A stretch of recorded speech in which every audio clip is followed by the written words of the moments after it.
আপনারা যে এই শেডটা দেখছেন, এই যে বাঁশ দিয়ে শেড বানানো হয়েছে স্পেশালি এই লাউ গাছ কুমড়ো গাছের জন্য বানানো হয়েছে।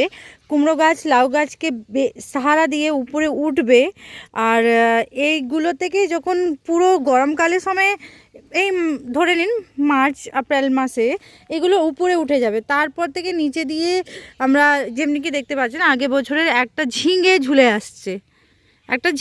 আসছে, এরকমই আমাদের পুরো বছরে এর মধ্যে চাষ এরকম করে করে ঝিঙে লাউ কুমড়ো আমরা ঝুলিয়ে রাখি। এ পুরো বেসটাই রেডি হয়েছে শুধু লাউ গাছ কুমড়ো গাছ ঝিঙে গাছের জন্যে।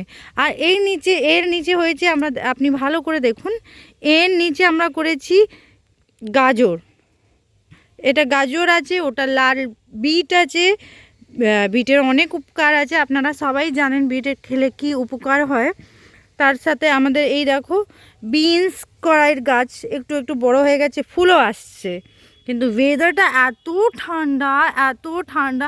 আমাদের এই দেখো বাঁশ বাগান আছে, বাঁশে পুরো হলুদ হয়ে এসছে, পাকা গেছে, গরমকালে এগুলো করে দেওয়া হবে।